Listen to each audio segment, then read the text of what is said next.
All right, it is a lovely morning, and I have the great pleasure of getting to show you guys, give a little demonstration of how to quickly field dress a deer.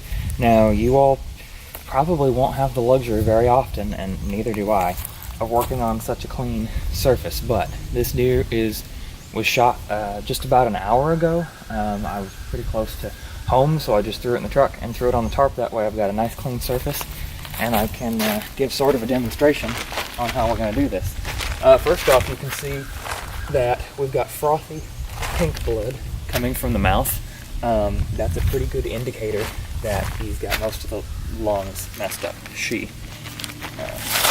It is handy while you're doing this to have somebody hold, especially when it's not a big buck that has a rack that you can use to stabilize the head. Now you can see that my shot kind of tore up the shoulder a little bit, or shots. I did take 2 shots to put this deer down a little more humanely. Okay, this is a doe. So the first thing we're going to do is cut around the anus and the urethra. Okay, I'm going to try my best not to get in your way as I'm doing this. So it's going to take me just a few minutes longer. Okay, so right here we have the urethra and the anus right next to each other. And we're going to find that there's kind of, you can feel the indentation. Oh, actually this is the urethra, the vagina, and then the anus is down here. So what we're going to do is we're going to start by making a slit in the skin right above the urethra. Actually, sometimes it's easier to start up here. This first cut, you sometimes have to go through the hair, and that's a good way to dull your knife real quick.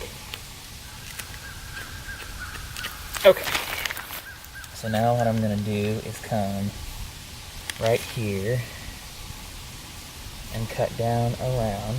Now, this is a good sharp knife. I just sharpened it this morning. So it'll slice really quickly and easily through that skin. We don't want to cut the urethra, and certainly don't want to get into the bladder, and we shouldn't.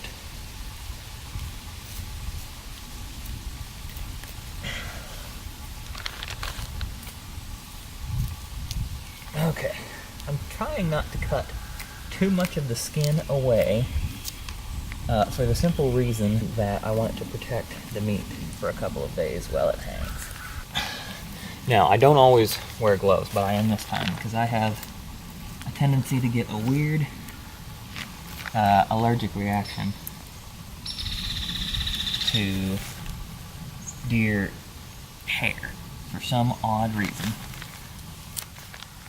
that I've never heard of before, and I've never heard of anybody that has the same thing. If you have heard of that before, let me know in the comments.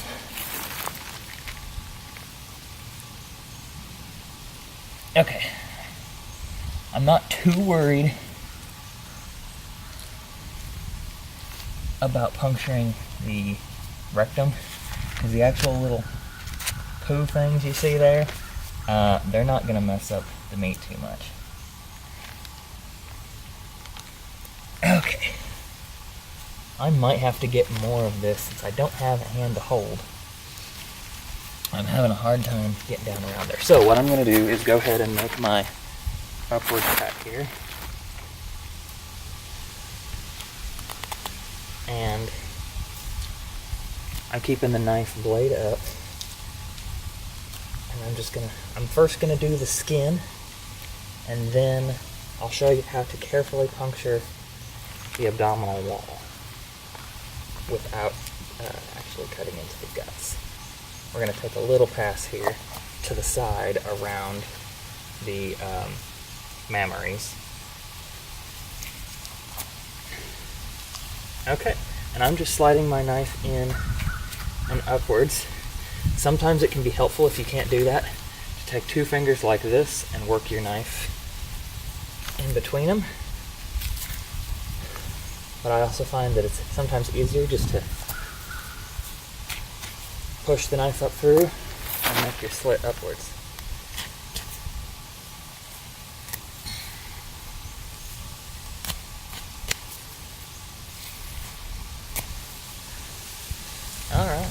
fat layers here. Okay, and I'm gonna come with this all the way up.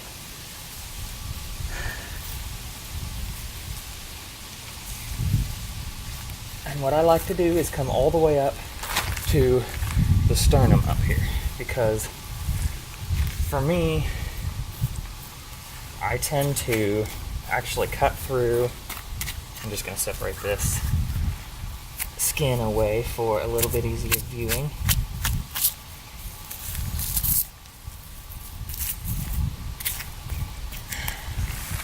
I tend to actually kind of cut into the ribs.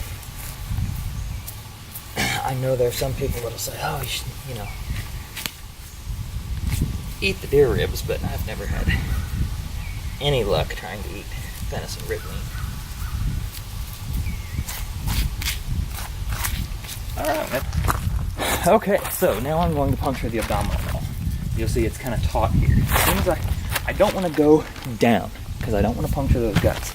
So what I'm going to do is, with my knife tip up, just get a little bit of that at a time. Okay, you'll see that there is a layer of caul fat, as it's sometimes called. Now this is where it's really handy to do the two-finger trick, because you can lift the abdominal wall up out of the way. Some people use this. See all this? It's almost like veiny. This is layers of fat, and that's actually, in anatomical terms, the greater omentum that is around the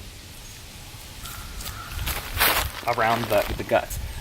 I don't use it. Some people wrap their roasts in it, and have had good luck with it. I don't mess with it. I actually kind of use it to keep all the gut sac intact. Okay, so right up here, okay, here's where the abdominal wall meets the rib cage and the diaphragm. Okay, here you can see a little bit of the cartilage around the ribs. The diaphragm is right here. And of course I've got a moment of shade. So what I'm going to do, I don't have to worry about puncturing anything up here, because I've got heart and lungs in here, and those have most likely already been kind of decimated. I'm just going to separate this, I guess you'd call it rib meat, right in here. And we're going to come up, and I'm trying to find the spot where the ribs connect. Okay, so right here it comes to a V. I'm going to come up right through there. There we go. And there's a lot of cartilage that connects the ribs to the sternum. And what I'm doing is hacking through that cartilage to separate up. This is going to help me get a better handle on things later and help me clean it out. There we go. Okay, so now I've got everything wide open, and you can see the diaphragm here, and then heart and lungs inside. What we're going to do now is just get the abdominal sac, the abdominal muscle wall, cleared back. Okay, now I'm not noticing any bad scents while I'm doing this. I gotta be really careful of the bladder right here. I'm not noticing any bad odors, which is a good thing. It means I probably have not hit the guts. Here's the stomach. It's huge, right on top. Okay, so what I'm gonna do, the diaphragm, okay, here's the liver. You can see that. If you want to save the liver, you can. I don't, I've never really had any use for liver, but there's the liver. Here's the diaphragm. The diaphragm separates the heart and the lungs from the abdominal cavity. What I want to do, without cutting into the guts, is run my knife along the inner edge of the diaphragm. And again, I don't have to worry when I'm poking up. And separate the diaphragm from the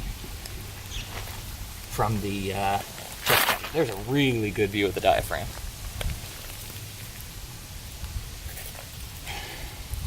If you wonder why I geek out about the internal organs, because I work in human healthcare, and it's always interesting to me I've got a deer since I was 12 years old, and my first lesson with anatomy was gutting deer, and squirrels and rabbits and all of that. Okay, now I've got a clear view. I've got lungs. I've actually got some pretty good lung tissue here. Not that that would really be used for anything.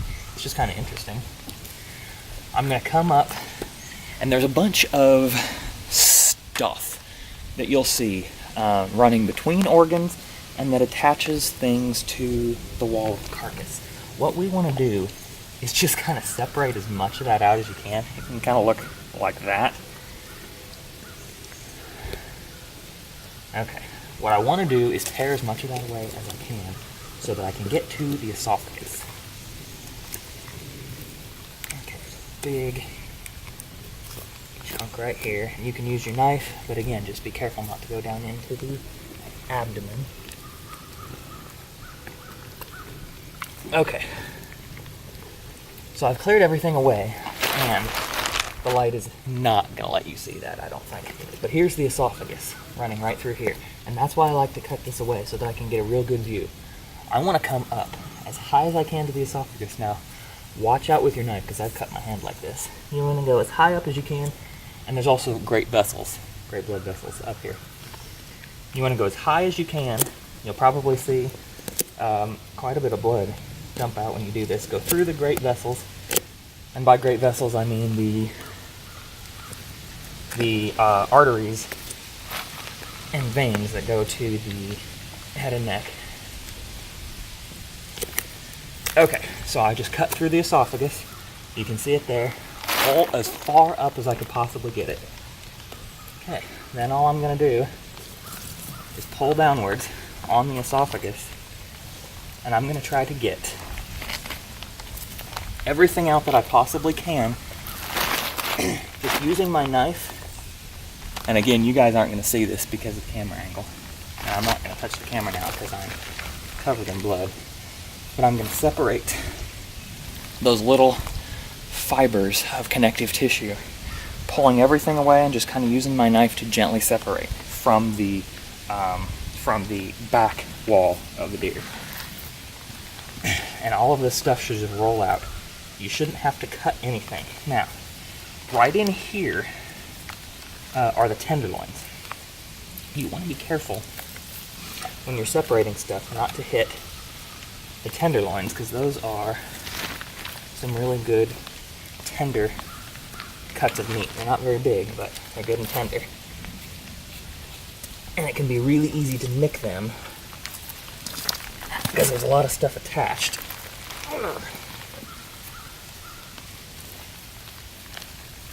Again, guys, I apologize for the poor view. Got some really tough pieces of tissue to get through. Okay, and there's still some of the diaphragm attached. I'm cutting down through. Okay, and a lot of that will just rip out of the way.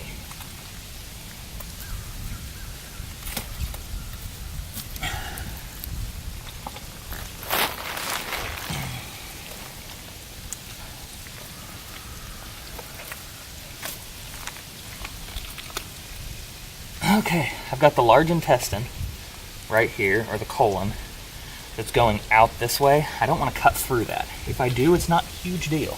Not as big as if I were to cut the small intestines or the stomach.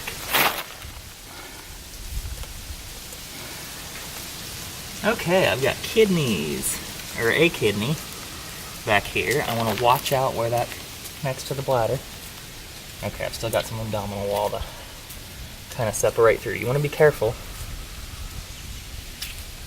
about this, because as you see, this here and this here, that's all meat. And we don't want to ruin that with any intestinal contents. Okay.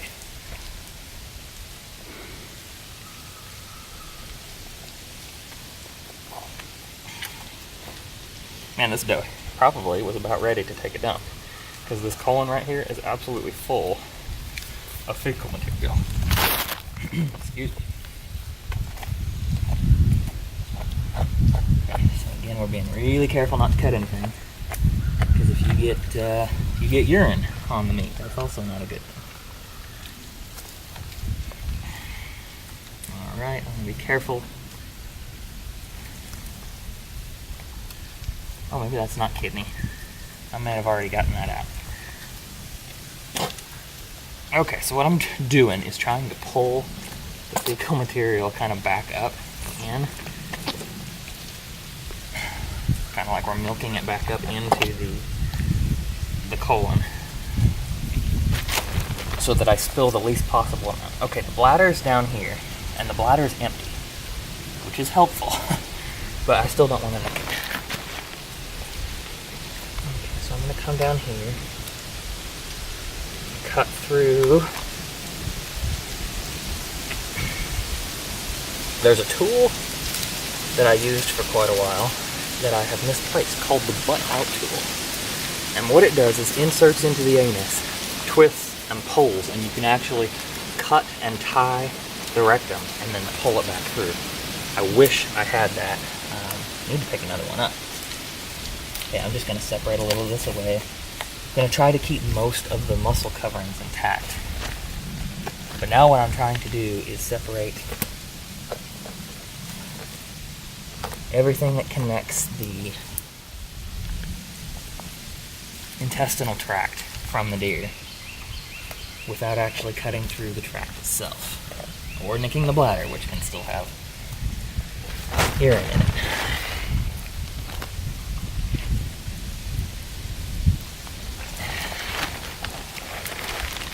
So I'm working backwards, cutting through layers of connective tissue.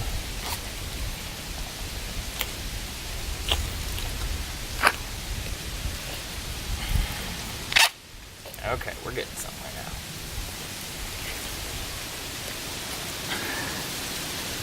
A lot of times I end up nicking things I shouldn't in here, and I'm going to try not to do that. Okay, I've got everything separated as far as I can. Some people will go in from the back, go all the way around the colon, and try to separate it that way. So that's what I'm maybe going to try here. Okay, it's actually most of the way separated already. Let's make a quick cut at the base of the tail.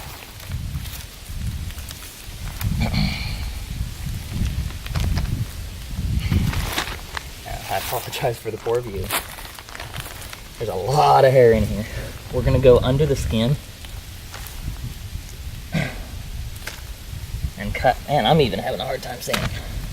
We're going to cut. There we go. At the base of the tail.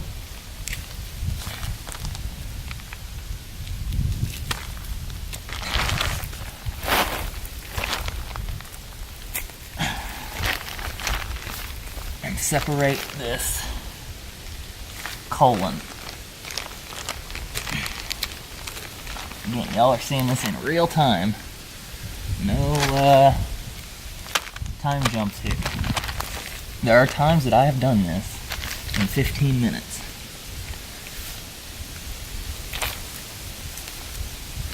Today is not one of those days. Okay. Now I have everything separated. I want to go up with my knife. Try not to nick my hand. There, everything seems to have come loose. Now I should be able to separate the rest of the connective tissue and pull all this free. Sure enough. And there you can see is the anus, and that is all intact. That might be the neatest job I've ever done of that, believe it or not. Okay, now I'm going to trim away just a little bit. I don't want to take off too much of the skin, but I'm going to trim off some of this mammary tissue. I don't know if it's important or not. I do know that sex organs tend to taint the meat. Okay, that is all cleaned out fairly well. and put this camera around my neck so I don't drop it into deer stuff. Okay, I'm zoomed all the way out, and I'm going to try to do this as best I can. Okay, here we have lungs that were up top. We've got liver. You can tell the liver by its kind of purplish, sometimes blue color. Here's the stomach. The stomach is huge on most deer. Okay, we've got the caul fat. That's already starting to dry out. What I'm looking for specifically to show you is the heart. Here we've got intestines. We don't want to rupture any of that. Here we go. In the middle of the lung area, we have the heart. Let me brighten this up for you a little bit. There we go. Now, I've not hit the heart. Well, it's got a little rupture. Not sure if that's from pressure or what. Inside the cavity. I'm going to have to look and see where my shot went in a minute. Okay, the heart is not always this difficult to get to. There it is. Now, I could cut this out and use it. Some people do eat heart. I've never actually tried it.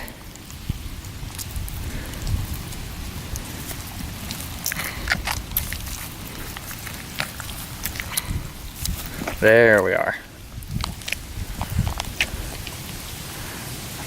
There's a good look at a deer heart. It's pretty easy to tell because it will be the only muscular tissue in the thorax besides the diaphragm, and it'll be solid and in the middle of the lungs. If you want to get to that and eat it, you can. In fact, I might put this camera back on the tripod and try to cut it out. We might see what we can do with that. Okay. There's nothing we're worried about cutting up here, but there's a lot of vascular tissue. You can see all that blood pour out.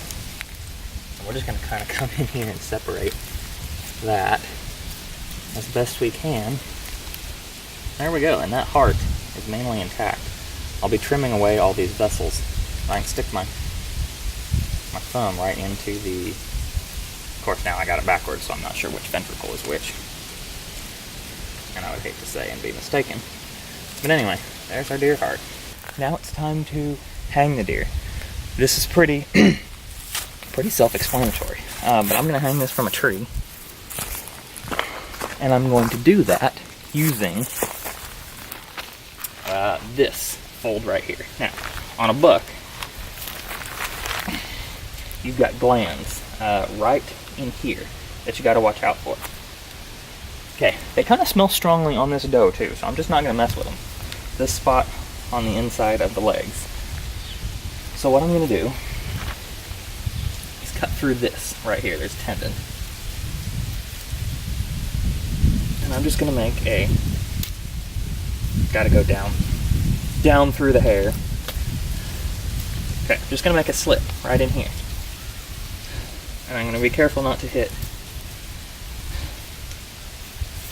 glands with my knife. Okay, so there I've got a good hole. This thing will not rip. You can hang the deer by this, just one of them, and it will not rip.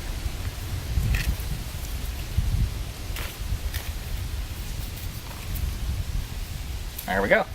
That'll give a good spot in my case to hang a ratchet strap from. I will be getting gambrel, and I'll probably show you all that when I do, but... Alright, so now it is time for me to clean up this mess, dispose of it, get the deer hung.